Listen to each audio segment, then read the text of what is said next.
The world is collectively mourning the passing of Pope Francis, who died on Easter Monday at the age of 88. The Vatican officially confirmed his death on the morning of April 21st, with a heartfelt announcement from Cardinal Kevin Farrell, the Vatican Camerlengo. Dear brothers and sisters, with deep sorrow I must announce the death of our Holy Father Francis, he said.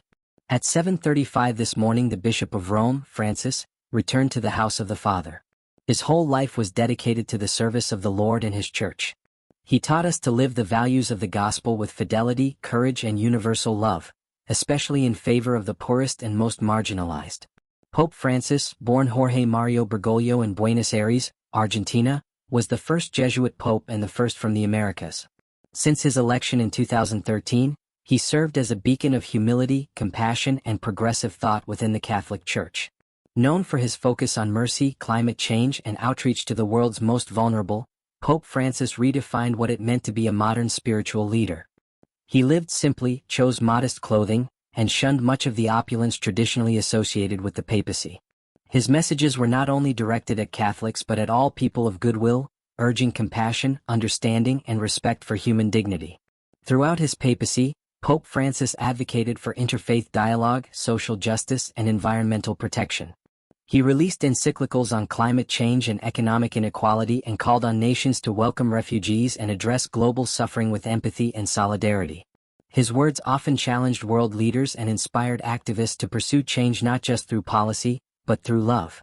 In the hours following the news of his death, tributes from around the globe began to pour in.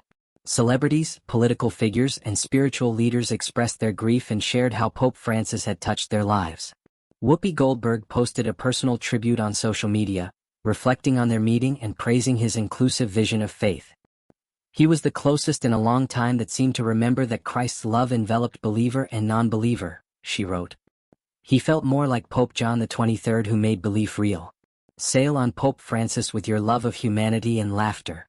U.S. Vice President J.D. Vance, who recently met the Pope, also shared his sorrow. I just learned of the passing of Pope Francis. My heart goes out to the millions of Christians all over the world who loved him, he wrote. Vance recalled the frailty of the Pope during their final meeting but highlighted the strength of his spirit and the profound homily he gave during the early days of the COVID-19 pandemic, a message of hope that he said would stay with him forever.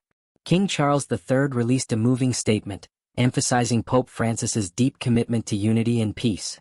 My wife and I were most deeply saddened to learn of the death of Pope Francis. Our heavy hearts have been somewhat eased, however, to know that His Holiness was able to share an Easter greeting with the Church and the world he served with such devotion throughout his life and ministry, the King said. His Holiness will be remembered for his compassion, his concern for the unity of the Church and for his tireless commitment to the common causes of all people of faith, and to those of goodwill who work for the benefit of others. His belief that care for creation is an existential expression of faith in God resounded with so many across the world. As the world reflects on his life, it is clear Pope Francis leaves behind a powerful legacy. He redefined the role of a pope, not as a distant figure of tradition, but as a shepherd who walked among the people. Whether visiting slums in South America, washing the feet of prisoners, or speaking out for those without a voice, he modeled the teachings of Jesus with humility and boldness. His leadership helped steer the Catholic Church through some of its most challenging years with grace, empathy, and unwavering commitment to truth and love. Millions of Catholics and people of all faiths around the world now mourn his loss. Yet his teachings, actions, and message of hope and compassion will continue to resonate for generations to come. Pope Francis was more than a religious leader. He was a symbol of humanity's potential for kindness, understanding, and unity. As Cardinal Farrell said in closing, with immense gratitude for his example as a true disciple of the Lord Jesus, we commend the soul of Pope Francis to the infinite merciful love of the Triune God.